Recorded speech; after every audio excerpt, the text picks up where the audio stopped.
Bismillahirrahmanirrahim. Assalamualaikum warahmatullahi wabarakatuh. Allahumma shalli ala sayyidina Muhammad wa ala ali sayyidina Muhammad. Alhamdulillah kita berjumpa lagi hari ini hari Rabu tanggal 18 Jumadil Akhir 1441 Hijriah atau tanggal 13 Februari 2020. Ya, seperti biasa Radio Surat Rahim dan Nasil TV melalui YouTube kembali menghadirkan acara Ulumul Quran bersama Ustadz Husin Alatas dan Ustadz Alfan. Kali ini kita mengambil tema ketakutan musuh-musuh Islam ketika umat Islam kembali berpegang kepada Al-Quran. Alhamdulillah Ustadz Husin dan Ustadz Alfan sudah hadir sini. Assalamualaikum Ustadz Husin, Ustadz Alfan. Kita mulai acara ini dengan membaca Al-Fatihah. A'udzu billahi minasy syaithanir rajim. Bismillahirrahmanirrahim. Alhamdulillahi rabbil alamin. Ar-Rahmanir Rahim. Maliki yaumiddin. Iyyaka na'budu wa iyyaka nasta'in. Ihdinas siratal mustaqim. Siratal ladzina an'amta 'alaihim ghairil maghdubi 'alaihim waladdallin.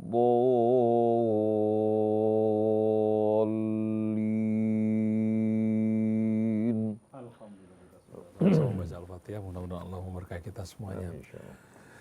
Baik, sebagai pengantar akan disampaikan Ustadz Alfan, ketakutan musuh-musuh Islam ketika umat Islam kembali berpegang kepada Al-Quran. Tafadhal Ustadz Alfan. Bismillahirrahmanirrahim. Assalamualaikum warahmatullahi wabarakatuh. Waalaikumsalam. Innal hamdalillah nahmaduhu wa nasta'inuhu wa nastaghfiruh wa na'udzu billahi min syururi anfusina wa sayyiati a'malina. Man yahdihillahu fala mudilla lahu wa may yudlil fala hadiyalah. Asyhadu an la ilaha illallah wahdahu la syarika lah wa asyhadu anna sayyidana wa nabiyyana Muhammadan abduhu wa rasuluh alladzi amaddal amanah wa ballaghar risalah wa nasahal ummah. Allahumma salli wa sallim ala abdika wa rasulika sayyidina Muhammadin wa ala alihi tayyibin at-tahirin wa ashabihi al-akramin al-muntajabin wa man tabi'ahum bi ihsanin ila yaumiddin. Subhanaka la ilma lana illa ma 'allamtana innaka antal alimul hakim. Rabbi shrah li sadri wa yassir li amri wahlul 'uqdatam min lisani yafqahu qawli. Amma ba'du. Ikhwan dan akhwat hadirin, jamaah pemirsa radio, pemirsa televisi dan pendengar radio Silaturahim, kita berharap dan berdoa semoga Allah senantiasa melimpahkan ma'unah taufiknya, pertolongannya, bimbingannya kepada kita, dan insya Allah kita berada dalam kondisi sehat walafiat, bahagia, tenang, santosa, dan mudah-mudahan kita dapat mewujudkan kebahagiaan ini sampai nanti di hari kiamat kelak nanti dengan mendapatkan surga dan keridhaan Allah Subhanahu wa taala. Amin. Jamaah yang dimuliakan oleh Allah, kita akan membahas tentang tema ketakutan musuh-musuh Islam untuk apabila umat Islam itu kembali kepada Al-Qur'an. Ini adalah suatu tema yang sangat baik sekali dan memang diusahakan orang-orang yang membenci Islam, orang-orang yang tidak setuju Islam ini berjaya di bumi, maka mereka akan senantiasa berusaha dengan sekuat tenaga, dengan beraneka macam cara untuk umat Islam itu supaya jauh dari Al-Qur'annya. Bukannya Allah tidak mewartakan kepada kita semua, Allah sering sekali memesankan kepada umat Islam ini supaya kita selalu komitmen terhadap Al-Quran ini. Dan beraneka macam cara yang dilakukan oleh musuh-musuh Islam itu untuk supaya kita tergerincir dan jauh dari kitab Al-Quran kita. Percayalah, apabila komitmen dan taat serta merealisasikan Al-Quran, maka akan menjadi suatu umat yang maju. Tetapi tatkala kita meninggalkannya, maka niscaya kita akan menjadi yang terbelakang.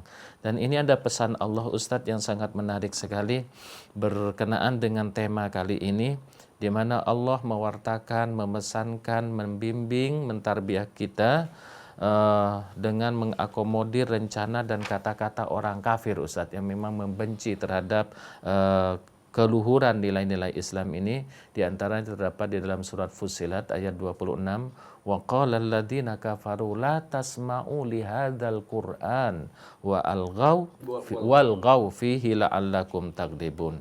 Dan orang-orang kafir berkata, tentunya bukan sekedar berkata, bersepakat, berupaya sekuat tenaga, la tasma'u li hadzal qur'an, jangan pernah dengarkan Al-Qur'an ini, walghaw, dan bikin kesibukan-kesibukan yang betul-betul menyita fikiran akal sehat manusia, terutama umat muslim ini, la'allakum taghlibun, jika kalian berhasil menyibukkan manusia dengan sesuatu hal yang di luar Islam, niscaya kalian akan menang. Dan ini kan merupakan statement orang kafir, Ustadz, orang-orang yang memusuhi Islam, memusuhi Al-Quran, tetapi diakomodir oleh Allah dan dituangkan dalam ayatnya supaya hendaknya menjadi pemikiran dan perhatian kita bersama, supaya kita betul-betul maju, komitmen, dan betul-betul merealisasikan hukum-hukum Islam yang terdapat di dalam Al-Quran itu, Ustaz. Mungkin jabaran lebih lanjutnya, silakan, falyatafadhal, Ustaz.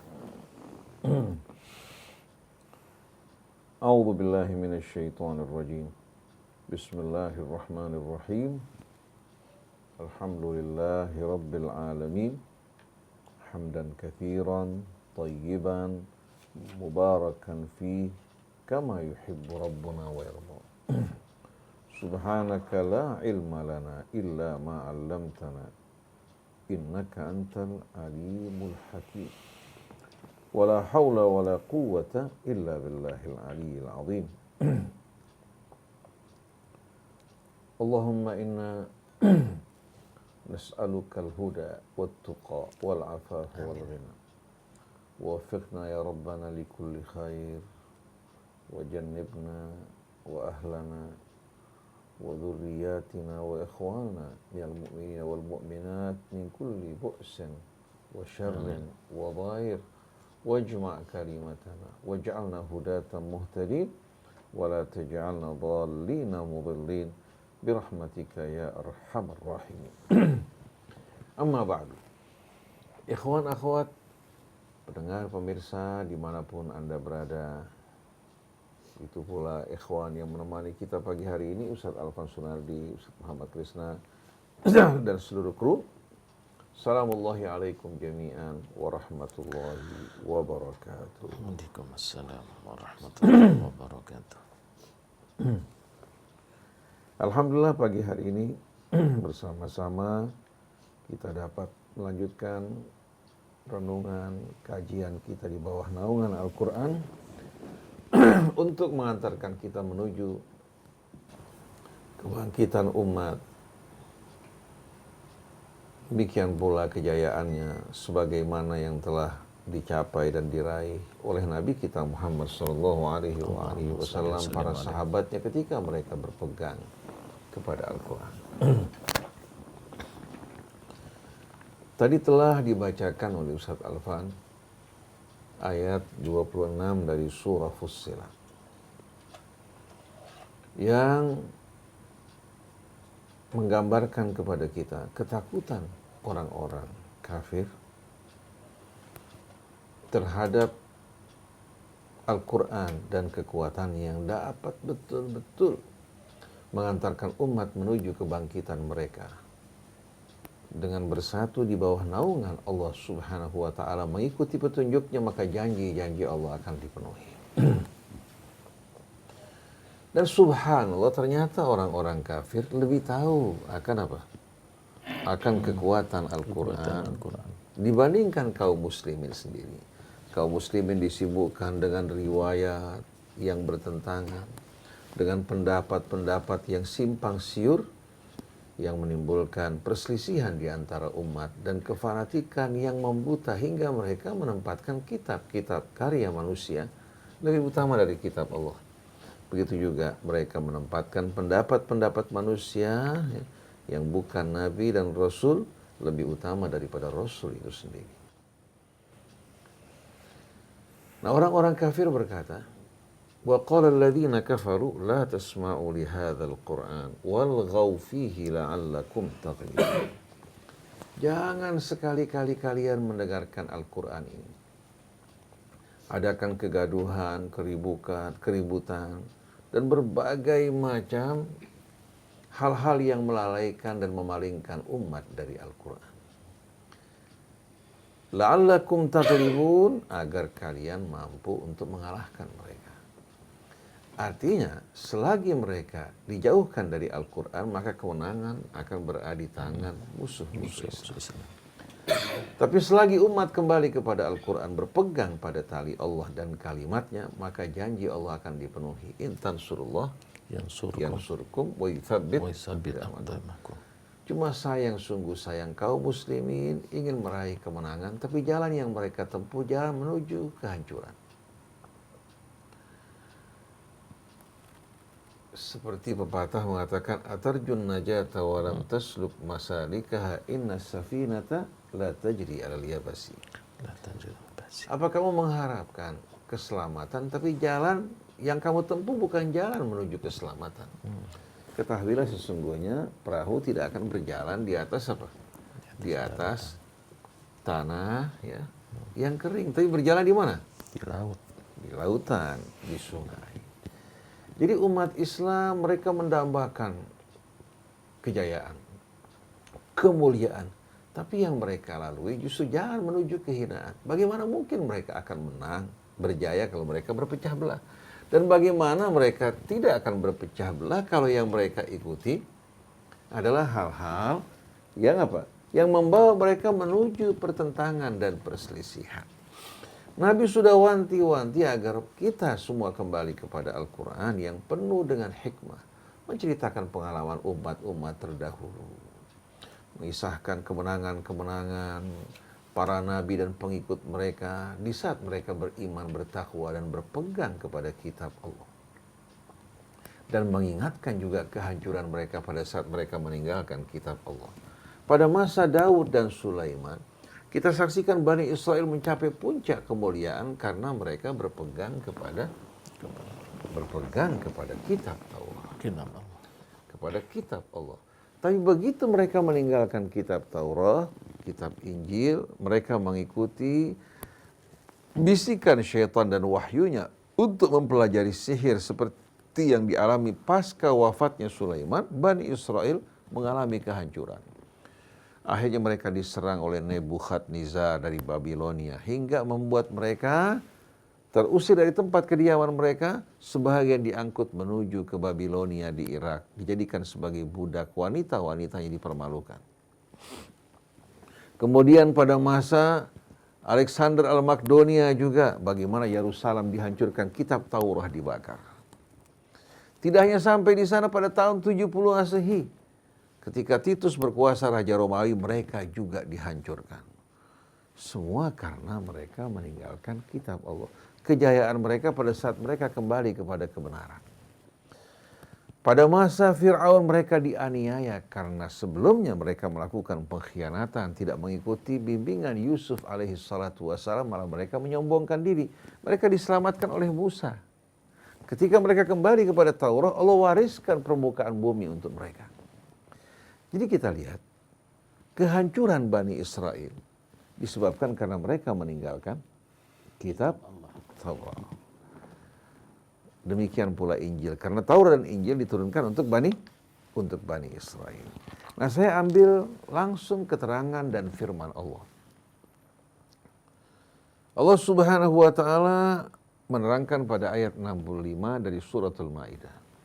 Walau anna ahlal kitabi amanu wattaqau lakaffarna anhum sayyi'atihim wa la'adkhalnahum jannatin na'im. Seandainya para ahli kitab beriman dan bertakwa, niscaya kami akan menghapuskan dari mereka keburukan-keburukan mereka, dan kami pastikan memasukkan mereka ke dalam taman-taman surga. Walau annahum aqamut Taurah wal Injil wa ma unzila ilaihim min rabbihim la akalu min fawqihim wa min tahti arjulihim. Minhum ummatun muqtasidah wa katsirun minhum sa'a ma ya'malun. Dan seandainya mereka menegakkan kitab Taurat dan kitab Injil dan apa yang diturunkan oleh Tuhan mereka kepada mereka. Setelah Injil apa? Setelah Injil Al-Quran. Mereka datang pada masa Nabi. Kalau mereka mau menegakkan kitab Taurat, Injil dan apa yang Allah turunkan kepada mereka dari Tuhan mereka, maksudnya Al-Quran setelah Injil, la akalu min fawqihim wa min tahti arjulihim. Mereka akan menikmati karunia Allah, rizki Allah dari atas maupun dari bawah. Hujan yang turun dengan membawa rahmat, begitu pula tumbuh-tumbuhan dan hewan-hewan yang Allah anugerahkan bagi mereka. Hasil-hasil tambang yang akan membuat mereka hidup dalam kecukupan kekayaan. Minhum ummatun muqtasidah, di antara mereka ada umat yang berjalan di jalan yang benar, di jalan yang tengah, tidak berbuat kezaliman, tapi kebanyakan mereka benar-benar betapa buruknya yang mereka perbuat, akhirnya membawa kehancuran buat mereka. Oleh karena itu Allah mengingatkan nabinya, ya ayyuhar rasul, wahai nabi, wahai rasul, baligh ma unzila ilaika min rabbik, sampaikan apa yang diwahyukan kepadamu dari Tuhan. Artinya nabi sepanjang hidupnya apa? Menyampaikan risalah. Allah tidak pernah mengada-adakan sesuatu dari dirinya. Ini langsung bimbingan petunjuk dari yang Maha Agung Sang Pencipta yang menciptakan seluruh alam raya. Bukan hanya menciptakan negeri Indonesia, tapi seluruh alam raya dan isinya. Betapa sombongnya orang-orang yang mengingkari hal ini. Wahai Rasul, sampaikan apa yang diwahyukan kepadamu dari Tuhanmu. Dan Nabi terus menyampaikan. Cuma ini penegasan dari Allah bahwa misi Nabi itu menyampaikan risalah Allah. Oleh karena tidak pernah Nabi menambahkan atau mengurangi, apalagi meralat mengubah apa yang datang dari Allah. Fa in lam taf'al fama ballaghta risalata. Kalau kamu tidak lakukan, kamu tidak membacakan ayat-ayat Allah, maka berarti kamu tidak menyampaikan risalah Allah. Wallahu ya'simuka minan nas. Kamu tidak perlu khawatir, Allah akan melindungi kamu dari berbagai macam makar, ancaman yang datang dari manusia. Innallaha la yahdil qaumal kafirin. Allah tidak akan memberikan petunjuk kepada orang-orang kafir. Setelah itu, qul ya ahlal kitab. Katakan wahai para ahli kitab. Lastum ala syai'in hatta tuqimut Taurata wal Injila wa ma unzila ilaikum min rabbikum. Sesungguhnya kalian ini lastum ala syai', tidak berpijak kepada sesuatu yang kokoh dan kuat. Artinya kalian ya bukan merupakan satu umat yang berarti yang memiliki pijakan yang baik dan kokoh kuat hingga kalian menegakkan Taurat, Injil dan apa yang Allah turunkan kepada kalian. Jadi kalian tidak berarti apa-apa. Tidak memiliki pegangan yang akan mengantarkan kepada kemuliaan kalian, kejayaan kalian, hingga kalian menegakkan kitab Taurat, Injil, dan apa yang Allah turunkan kepada kalian dari Tuhan kalian. Wala yazidanna katsiran minhum ma unzila ilaika min rabbika tughyana wa kufra. Tapi ternyata apa yang diturunkan kepadamu wahai Rasulullah ternyata menambahkan kebanyakan mereka apa? Menambahkan kebanyakan mereka, mendorong mereka menuju kesombongan dan kekafiran. Jadi wala yazidanna katsiran minhum ma unzila ilaika min rabbika tughyanan wa kufra. Sesungguhnya apa yang Allah turunkan kepadamu wahai Rasulullah ternyata bukan membuat mereka benar lurus dengan mengikutinya, justru menambahkan kebanyakan dari mereka dan menjerumuskan mereka ke dalam kecongkakan, pembangkangan dan kekafiran. Fala ta'sa 'alal qaumil kafirin, maka jangan kau bersedih berduka atas orang kafir. Seharusnya kan petunjuk kebenaran membuat orang berbahagia. Yang tadinya kebingungan, tersesat, datang petunjuk penerangan membuat mereka berbahagia. Tapi ternyata banyak orang yang takut terhadap cahaya. Contohnya, para koruptor, pelaku kejahatan yang menyalahgunakan kekuasaannya, mereka-mereka yang bersekongkol dalam kezaliman, Mereka suka tidak terhadap cahaya kebenaran? Nggak suka. Kalau seandainya mereka menyambut cahaya kebenaran, mereka akan meninggalkan semua kejahatan mereka. Tapi cahaya kebenaran ini akan membawa mereka menuju pengadilan. Betul tidak? Menuju penjara, menuju kehinaan dan kehancuran. Oleh karena itu tidak heran kebanyakan dari mereka dengan datangnya apa yang Allah turunkan kepada Rasulnya bukan membuat mereka berbalik kepada kebenaran, justru menambahkan mereka menuju pembangkangan dan kekafiran. Maka jangan kamu berduka wahai Rasulullah terhadap orang kafir bukan karena apa yang kamu sampaikan tidak meyakinkan. Mereka amat yakin, tapi mereka tidak menyukai kebenaran karena mereka bergelimangan kejahatan dan dosa. Jadi kita lihat Bani Israel, baik itu pengikut Musa atau pengikut Isa, mereka berjaya pada saat mereka berpegang pada kitab Allah. Begitu pula umat Nabi kita Muhammad SAW. Apa arti mereka pada masa jahiliyah? Mereka hidup berserakan di padang pasir, menggembala kambing, berperang hanya disebabkan hal yang kecil. Tidak punya cita-cita yang besar. Bahkan mereka menganggap pemerintahan Persia maupun Romawi ini sebagai apa? Sebagai kemuliaan yang luar biasa. Mereka datang ke hadapan Raja Romawi dengan merayap di tanah. Sujud di hadapan mereka. Begitu pula di hadapan Kisra, penguasa Persia. Tapi ketika Islam datang, Islam membuat dadak mereka tegak. Dada mereka tegak. Ketika Kisra bertanya, kenapa kalian tidak sujud di hadapan kami? Dia mengatakan, kami kaum yang tidak akan sujud kecuali hanya kepada Allah. Masya Allah. Ketika ditanya oleh Kisra, kenapa kamu datang? Kalau kamu menginginkan pangan, kami akan kirimkan. Menginginkan sandang, kami akan antarkan. Kembali ke negeri kalian. Dijawab, bukan untuk ini atau itu, wahai Kisra kami datang. Kami datang justru untuk kebaikan kamu, mengeluarkan kamu dari penyembahan terhadap makhluk menuju penyembahan terhadap Allah. Dari wawasan hidup duniawi yang sempit menuju dunia dan akhirat yang luas. Yang akan membawa kekekalan, kebahagiaan yang abadi. Dari kezaliman agama yang bermacam-macam menuju keadilan Islam. Bayangkan, ini mereka-mereka yang datang dari padang pasir, dari keadaan yang begitu kumuh, ternyata di hadapan Kisra dengan begitu tegar menyampaikan pesan-pesan Islam yang datang untuk membawa kemuliaan bagi umat manusia. Membebaskan mereka dari berbagai macam perbudakan. Mengajak mereka untuk hidup bukan hanya dengan wawasan duniawi yang sempit, tapi dunia dan akhiratnya. Kehidupan tidak berakhir dengan kematian kita, justru itu merupakan awal kehidupan yang sebenarnya. Nah, di ayat ini Ustaz, tugas Rasul hanya balik ma unzila ilaika min rabbik. Artinya hanya tugasnya menyampaikan konsep tadi betul. Allah Subhanahu wa taala. Tetapi dalam madhab yang lain ini yang diklaim bahwa seolah-olah dengan ayat setelahnya wa illam taf'al balagh dari salata. Katanya yang disampaikan oleh baginda Rasul tidak sempurna, bahkan ada pesan-pesan yang tersembunyi yang Rasulullah ketakutan untuk menyampaikannya itu. Itu bagaimana Ustaz? Kalau kita mengikuti alur Al-Quran, ayat demi ayat, jelas sekali sebetulnya ini merupakan penegasan dari Allah kan sebelum Rasulullah kembali ke sisi Allah. Dari mulai pertama Nabi diingatkan untuk menyampaikan risalah Allah, membacakan Al-Quran kepada mereka.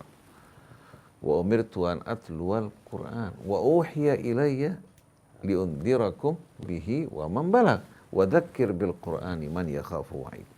Nah, ayat-ayat ini merupakan ayat-ayat yang kembali menegaskan misi Nabi. Agar kita tidak lupa bahwa misi Nabi itu menyampaikan risalah Allah apa adanya dengan penuh amanat, tidak menambahkan sesuatu dan tidak menguranginya. Nah, sebagian pendapat berdasarkan riwayat mengatakan bahwa ini merupakan pesan khusus. Nah, kita kalau melihat riwayat tersebut membuat ayat ini terputus dari sebelum dan sesudahnya, kita berat untuk menerimanya. Oleh karena itu, apa yang umum ya, tetap kita kita sampaikan secara umum ya, agar betul-betul jelas bagi kita pesan-pesan Allah Subhanahu wa taala dan misi Nabi kita Muhammad sallallahu alaihi wasallam.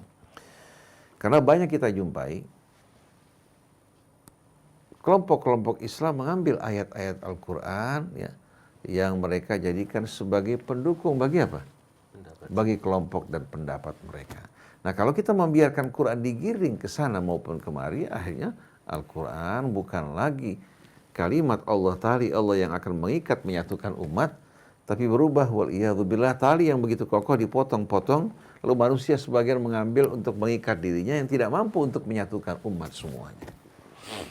Dan karena pendapatnya itu sendiri lahirlah takfiri kan kepada yang Lahir lain. takfiri. Yang Padahal Allah Subhanahu wa taala dalam suratul Isra mengatakan apa? Wa iyyakadul ladina kafaru la yuzdiquna wa in kadu la yaftinunaka 'anil ladzi auhayna ilaika litaftariya 'alaina ghairahu wa idzan lattakhadhuka khalila walaula an thabbatnaka laqad kitta tarkanu ilaihim syai'an qalila idzan la'adzaqnaka bi'fal hayati wa bi'fal mamat thumma la tajidu laka alaina nasira. Allah terangkan, sesungguhnya mereka ini berusaha dengan sungguh-sungguh memalingkan kamu wahai Rasulullah dari sebahagian yang kami wahyukan padamu agar kamu mengada-adakan sesuatu dari sisi kamu yang bukan dari Allah. Jadi mereka berjuang, berusaha, berupaya dengan berbagai macam cara mengajak kamu bertoleransi agar meninggalkan sebahagian yang kami wahyukan padamu, lalu kamu mengada-adakan kebohongan yang kamu rekayasa sebagai penggantinya. Apa yang kami akan lakukan apabila Rasul melakukan hal ini? Allah mengatakan, idzan lattakhadhuka. Kalau kamu mau toleransi mengikuti kemauan mereka, seperti ulama-ulama kita nih, sebagian yang mau mengikuti kemauan penguasa, pengusaha dengan alasan berdakwah dengan hikmah mengorbankan ajaran Allah. Wa idzan lattakhadhuka khalila. Kamu akan dijadikan kekasih mereka. Di mana mereka pergi kamu akan dibawa. Kamu akan dikedepankan. Ini ulama yang moderat, ulama-ulama yang betul-betul memahami misi kemanusiaan. Tapi semua dengan menginjak-injak, mengorbankan kehormatan Allah Subhanahu wa taala. Lalu setelah itu apa? Walaula an thabbatnaka laqad kitta tarkanu ilaihim syai'an qalil. Kalau bukan karena kami meneguhkan kamu, niscaya kamu ada kecondongan ke sana sedikit. Dengan alasan bukan untuk kepentingan Nabi, mungkin dengan cara ya paling tidak membacakan sebahagian ayat akan membuat mereka apa? Akan membuat mereka tertarik masuk ke dalam Islam. Setelah mereka menjadi orang Islam, baru setelah itu kan banyak ulama-ulama berpikir seperti ini. Jadi mereka berusaha, Nabi tetap berpegang teguh pada perintah Allah, dan Allah Subhanahu wa taala gambarkan bahwa Nabi kalau bukan karena diteguhkan oleh Allah Subhanahu wa taala dengan keterangan-keterangan dan dukungan daripadanya, niscaya Nabi sedikit condong kepada mereka. Lalu Allah mengatakan, idzan la'adzaqnaka dhi'fal hayati wa dhi'fal mamat. Kalau kamu lakukan hal ini wahai Rasulullah seperti permintaan mereka, kami akan membuat kamu merasakan derita kematian kehidupan yang berlipat ganda. Kemudian kamu tidak akan menjumpai seorang pun penolong yang akan menolong engkau dari kami. Tapi semua ini tidak terjadi, menggambarkan Nabi istiqamah dalam menyampaikan risalah Allah. Kita para ustadz, para ulama, sering kali ya, syaitan membisikkan ke hati kita. Kita melakukan toleransi, meninggalkan sebahagian ayat-ayat Allah Subhanahu wa taala dengan alasan dakwah bil hikmah. Akhirnya kita korbankan apa-apa yang mesti kita sampaikan. Ayat-ayat Allah yang begitu jelas dibacakan Nabi kepada siapa? Kepada umat manusia musyrik maupun umat Nasraninya. Mengajak mereka kembali pada Allah tanpa ragu-ragu. Ketika menyampaikan kebenaran untuk menyelamatkan manusia, bukan menghina. Bukan menghina. Ketika kita kaum muslimin enggan untuk mengucapkan selamat hari Natal, karena dalam keyakinan kita, selamat hari Natal, selamat atas lahirnya Yesus sebagai anak Tuhan. Kita tidak bisa menerima hal ini. Quran mengingatkan kita bahwa kita tidak boleh sama sekali bertoleransi dalam hal seperti ini. Tapi kalau mereka butuh kita membantu, katakan kesusahan mereka, penderitaan mereka, mereka butuh materi, butuh bantuan kesehatan, butuh perlindungan, kita membantu mereka. Tapi untuk mengucapkan sesuatu yang bertentangan dengan keridhaan Allah, ini merupakan hal yang tidak dibenarkan. Kalau begitu kemunduran manusia untuk mengikuti Al-Quran itu kalau kita petakan ada dua faktor Ustaz. Ada faktor internal dan ada faktor eksternal. Di mana faktor internal mungkin kepentingan, ketakutan dan sesuatu sistem yang terikat dengannya. Dan ini mungkin sekaligus dimanfaatkan oleh faktor eksternal, yakni orang-orang kafir itu yang menusuk ke ranah internal dan memanfaatkan faktor internal itu. Sehingga Allah kan berpesan yang faktor internal ini akhirnya mengungkap suatu alasan-alasan dakwah bil hikmah dan pendapatnya sendiri diangkat lebih suci daripada Al-Quran. Dan ini juga kan sudah diingatkan oleh Allah, wa inna minhum la fariqan yalwuna alsinatahum Bil kitab litahsabuhu minal kitab wa ma huwa minal kitab wa yaquluna huwa min indil wa ma huwa min indillah wa yaquluna 'ala Allahil kadhiba wa hum ya'lamun. Nah, kalau Nabi perannya menyampaikan risalah Allah, kira-kira ulama punya hak lebih apa tidak? Tidak. Sementara yang disampaikan Nabi hanya balik ma unzila. Dan semua riwayat sunnah Nabi mengukuhkan apa yang ditegaskan Quran. Tahu-tahu kita banyak menemukan riwayat-riwayat yang membelokkan Al-Quran. Kan aneh luar biasa. Ini semua tidak lepas dari bisikan syaitan ya, yang masuk ke dalam hati mereka tanpa mereka sadari. Dan syaitan luar biasa tipu dayanya. Kakek nenek kita saja terpedaya. Betul. Kalau misalkan untuk berdakwah supaya umat ini kembali kepada Al-Quran, karena itu memang merupakan titik kebangkitan manusia, tetapi pada kenyataannya justru menemukan hal-hal yang betul-betul menyerang kepada diri kita sendiri.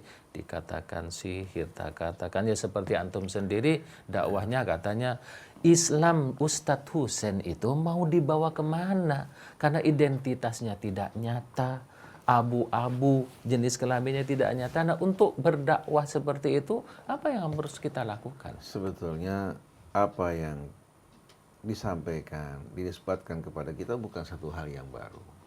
Mereka menisbatkan kepada Rasul berbagai macam stigma yang jauh lebih dahsyat.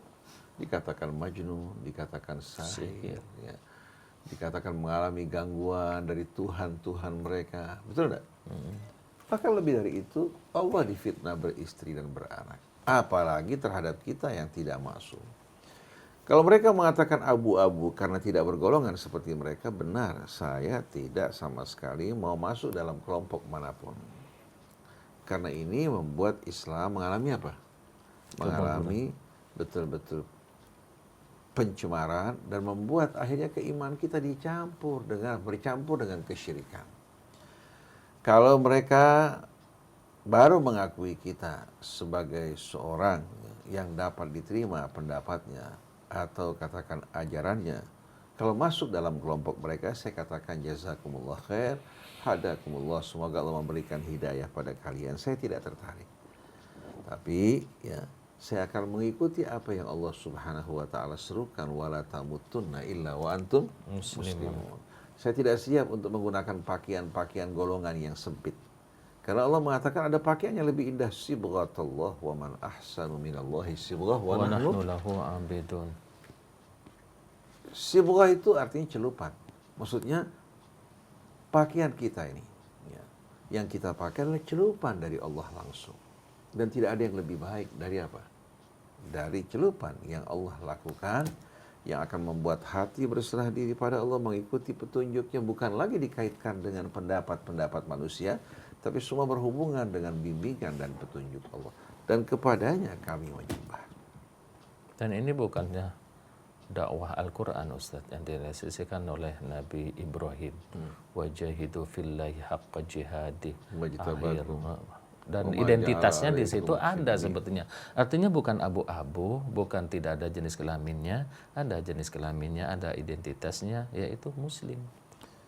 Ibrahim huwa sammakumul muslimina min qablu. Dan Allah mengatakan al-yawma akmaltu lakum dinakum wa atmamtu alaikum ni'mati wa raditu lakumul Islam dina. Allah meridhai Islam bagi kita, kita mencari nama yang lain.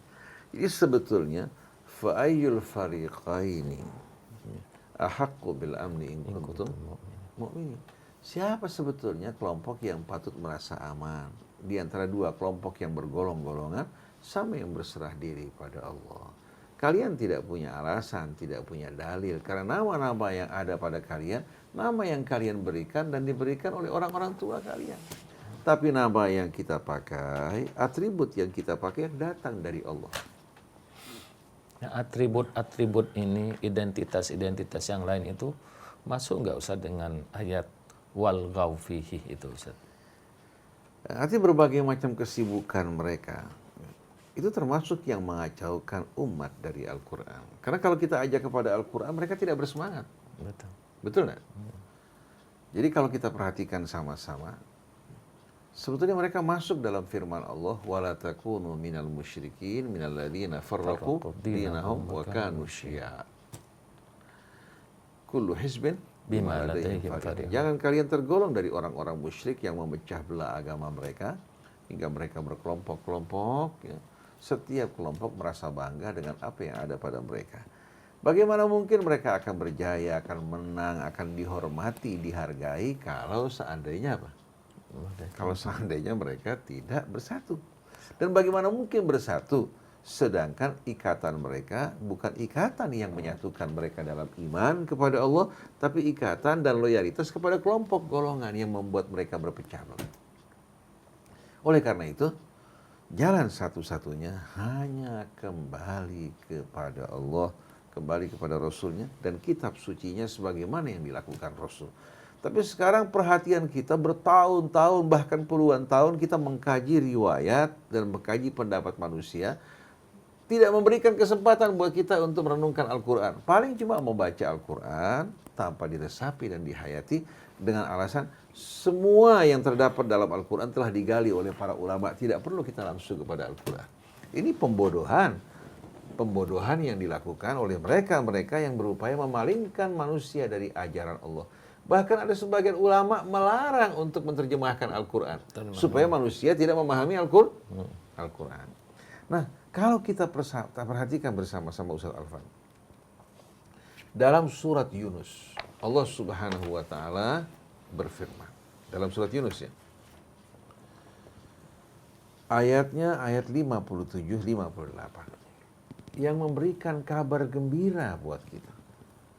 Ya ayyuhan nas qad ja'atkum mau'izatun min rabbikum. Wahai manusia telah datang mau'izah. Mau'izah ini petua, nasihat, bimbingan ya. Dari Tuhan kalian langsung. Nabi hanya menyampaikan wa syifaa'un lima fis sudur dan juga penyembuh dari berbagai macam penyakit yang terdapat dalam dada. Karena penyakit ini yang membuat umat berpecah belah. Wahudan warahmatun lil mu'minin dan juga sebagai petunjuk. Ya. Dan rahmat bagi orang yang beriman menuju kemenangan mereka. Mereka membutuhkan bimbingan, petunjuk dan pedoman hidup. Membutuhkan juga rahmat yang membuat hidup mereka penuh dengan kedamaian. Setelah itu Allah mengatakan qul bi fadlillah wa bi rahmatihi fabidzalika falyafrahu.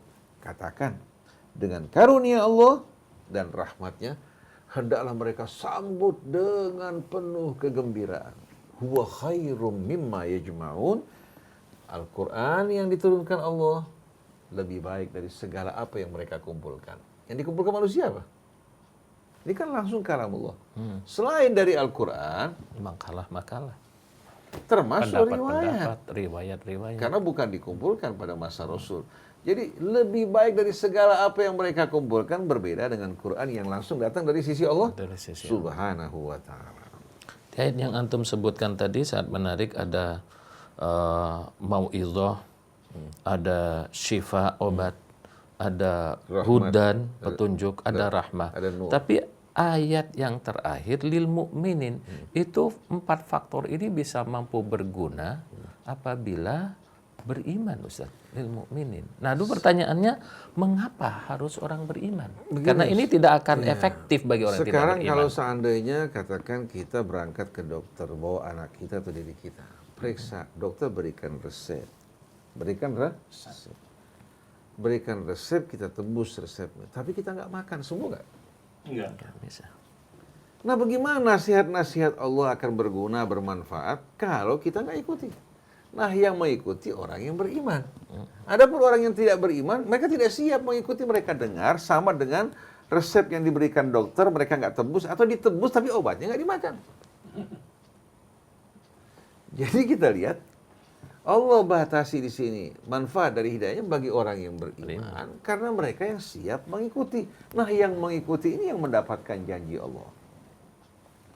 Kalau kita membaca suratul Anbiya, ayat berapa tadi?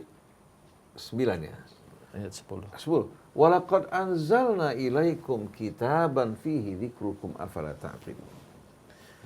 Salah satu terjemahannya, sesungguhnya kami telah menurunkan bagi kalian kitab yang berisikan pelajaran-pelajaran yang berguna buat kalian. Apa kalian tidak berakal?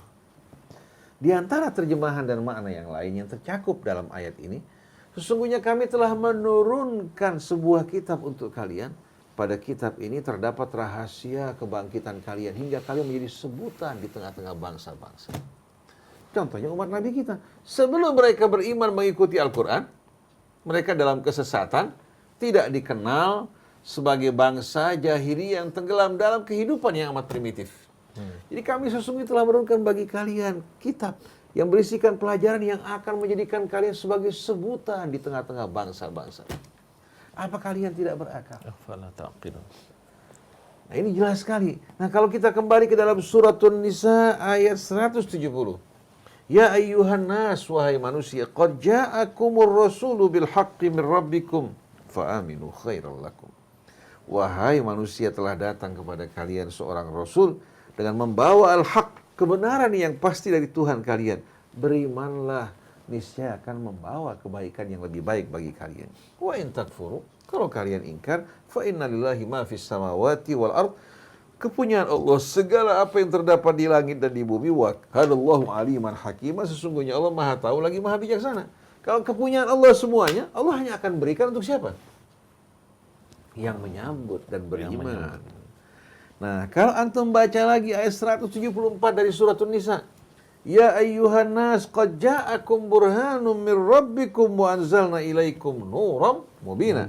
Wahai manusia, sungguh telah datang pada kalian burhanum min rabbikum, yaitu argumentasi yang terang benderang, bukti yang tidak meragukan, yang menerangi kehidupan kalian dari Tuhan kalian. Wa anzalna ilaikum nuram mubina, dan kami turunkan bagi kalian cahaya yang memberikan penerangan dan penjelasan. Famal ladzina amanu billahi wa'tasamu bih, adapun orang yang beriman kepada Allah dan berpegang kepada tali Allah tadi, berpegang kepada Allah dan kitabnya, ya. Fasayudkhiluhum fi rahmatin minhu wa fadl. Allah akan masukkan mereka ke dalam rahmat dari sisinya, wa fadlin, dan karunia yang melimpah atas mereka. Wa yahdihim ilaihi siratan mustaqima, dan akan membimbing mereka menuju kepada Allah di atas jalan yang lurus. Ini janji Allah. Sebagaimana tadi dalam surat Yunus, ya. Qad ja'atkum Ya. maw'idatun. Kemudian ditutup dengan qul bi fadlillahi wa bi rahmatihi fabidzalika falyafrahu. Heran. Allah beritakan agar mereka semua menyambut dengan gembira karunia Allah, tapi justru mereka di saat mendengarkan ayat Allah atau ustadz yang menyampaikan kitab Allah, Ustadz Husain seorang Qur'ani. Dianggap seorang Qur'ani itu seorang ahli bid'ah yang menjijikkan. Orang yang kembali kepada Al-Quran dianggap tidak punya identitas. Orang yang mengatakan dirinya Muslim tidak mau bergolong-golongan dianggap tidak punya identitas. Ini yang berbicara ini sadar apa tidak sadar? Oleh karena itu seorang penyair mengatakan launadaita hayyan la asma'tahu walakin la hayata liman tunadi. Kalau kamu memanggil orang yang hidup, dia akan dengar. Tapi sayang, kamu memanggil, menyeru di tengah orang-orang yang tidak memiliki kehidupan. Walaupun mereka hidup, tapi kalau nggak berakal sama dengan orang mati. Walau nafakhta fin nari la ash'altaha. Kalau kamu tiup api, dia nyala nggak? Orang kalau lagi bakar api, ya, pakai kipas angin nggak capek-capek, ke api makin besar kan? Walakinnaka nafakhta fir ramati. Tapi yang menyedihkan, kamu meniup ar-ramat, bara, abu, ditiup. Apa jadinya? Api. Enggak, bukan. Kalau ramat itu abu, sisa pembakaran. Waktu ditiup, balik ke mata kita. Ya. Kembali ke mana? Kembali ke mata kita. Kalau kita tiup api, bara yang menyala dia akan semakin besar. Tapi kalau kita tiup abu, sisa pembakaran akan membuat apa? Abu tersebut berbalik ke mata kita. Begitu juga kalau kita berdakwah mengajak orang-orang yang tidak mau berpikir dan berakal, sama dengan orang yang menyeru di tengah orang-orang yang mati atau meniup abu yang hanya akan berbalik pada kita. Tapi ini merupakan konsekuensi dari setiap ustadz, setiap dai. Mereka tidak lebih mulia dari Nabi kita Muhammad SAW. Tidak lebih terjamin kebenarannya. Manusia masih banyak kesalahan. Tapi kalau Rasul merupakan orang yang terpelihara, itu pun masih dicerca, dicaci, dan dimaki. Apalagi kita. Nah, kita jumpai para ulama sekarang bisa melakukan toleransi pada apa yang Rasulullah dilarang oleh Allah Subhanahu wa Ta'ala.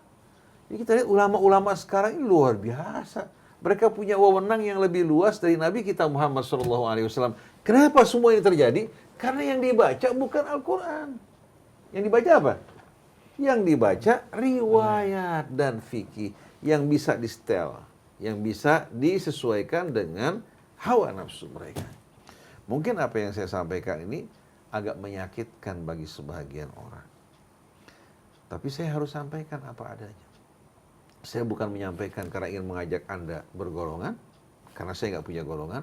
Yang ada, saya punya agama. Agama tersebut yang Allah berikan nama Islam, yang diridhai Allah, dan siapa yang mengikuti selain dari Islam tidak akan diterima di sisi Allah. Wa man yabtaghi ghairal islami dinan falan yuqbala minhu wa huwa fil akhirati minal khasirin. Satu lagi pertanyaan Ustaz. Ketika Al-Quran ini diturunkan oleh Allah di Makkah sana, lalu diajarkan oleh baginda Nabi kepada murid-muridnya, termasuk Abu Bakar, Umar, Utsman. Nah, agamanya Abu Bakar, murid-muridnya umat Nabi itu, murid-muridnya Nabi langsung itu pakai hadis atau tidak, Ustaz? Lalu justru dengan itu, nama-nama beliau ini harum sampai kekinian, Ustaz. Salman Al-Farisi, Abu Dzar Ghifari, dan teman-teman dan sahabatnya Nabi semua itu dididik pakai apa, Ustaz? Apakah di situ waktu itu Rasul mengajarkan pakai hadis atau pakai fikih, Ustaz? Kan Allah perintahkan Rasulnya, wa uhiya ilayya hadzal Qur'an liundhirakum bihi wa man balagh. Diwahyukan padaku Al-Quran agar aku memberikan peringatan dengan Al-Quran dan siapa saja yang sampai kepadanya walaupun nggak ketemu langsung dengan Rasul. Dalam riwayat dari Ibnu Mulaikah, Mulaikah punya anak dua, ya, meriwayatkan bahwa satu hari ya, Abu Bakar As-Siddiq radhiyallahu anhu berkata kepada para sahabat Nabi yang lain, ya, innakum takhtalifuna ya, fi riwayati an Rasulillah. Kalian berbeda, berselisih pendapat dalam meriwayatkan dari Rasulullah. Walladzina ya'tuna ba'dakum sayakununa ashadda ikhtilafa. Yang datang setelah kamu akan lebih lagi. Oleh karena itu, fa idza sa'alakum ahadukum faqulu bainana wa bainakum kitabullah. Kalau ada yang bertanya pada kalian tentang agama, katakan antara kami dan kalian kitab Allah yang tidak meragukan, tidak perlu lagi kita pelajari sanadnya. Karena semuanya kebenaran yang pasti. Tinggal kita renungkan isinya.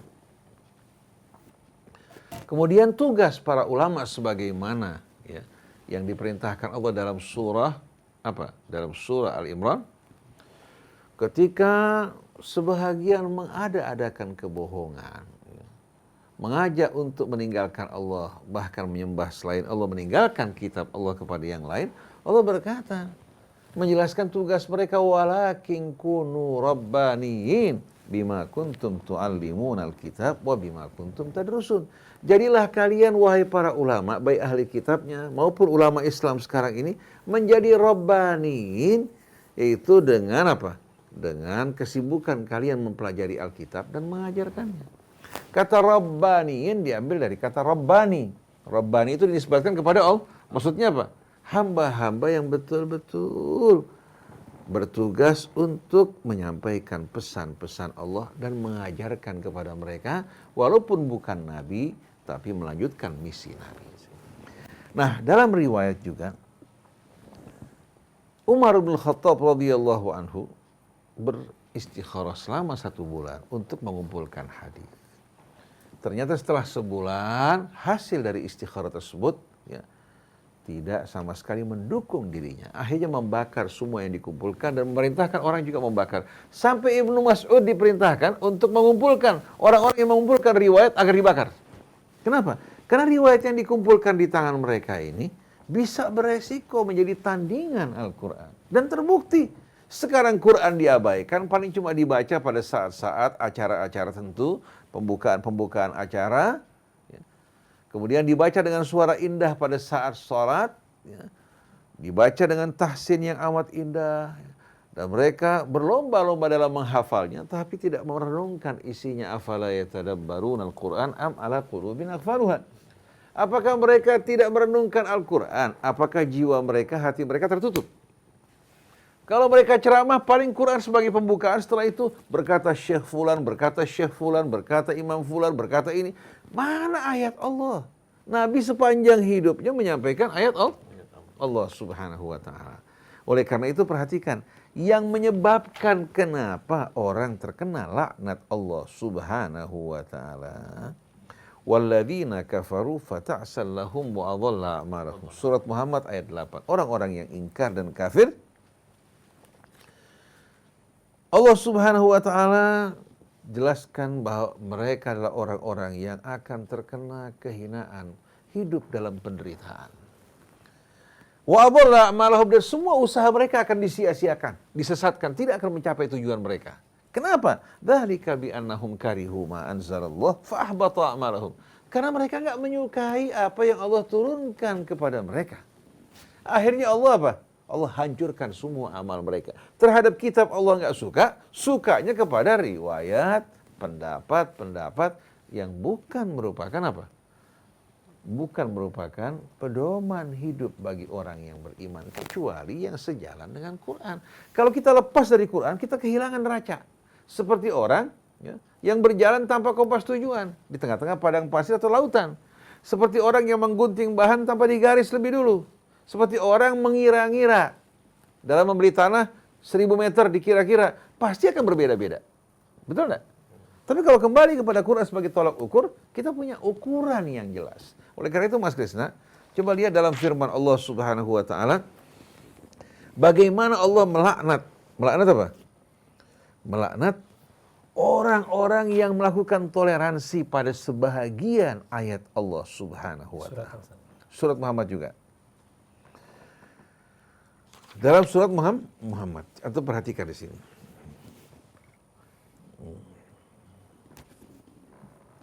Innal ladzina irtaddu ala adbarihim min ba'di ma tabayyana lahumul huda, ayat 25 surat Muhammad. Sesungguhnya mereka yang murtad berbalik ke belakang setelah jelas bagi mereka petunjuk Allah.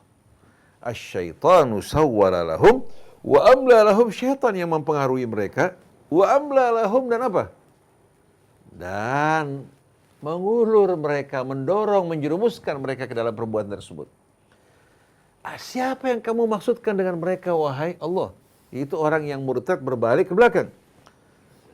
Dzalika bi annahum qalu lil ladzina karihu ma nazzalallah sanuti'ukum fi ba'dil amri wallahu ya'lamu israrahum.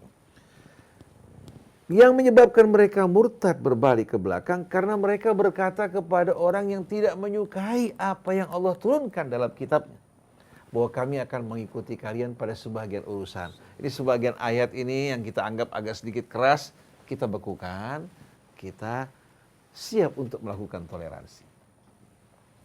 Jadi mereka ya, berkata pada orang yang tidak menyukai ayat-ayat Allah, kami akan siap mengikuti kalian pada sebagian apa? Urusan. Melakukan toleransi.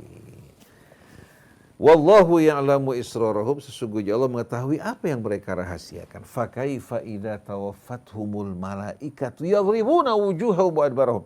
Bagaimana keadaan mereka ketika mereka diwafatkan oleh malaikat sambil menampari wajah mereka dan punggung mereka.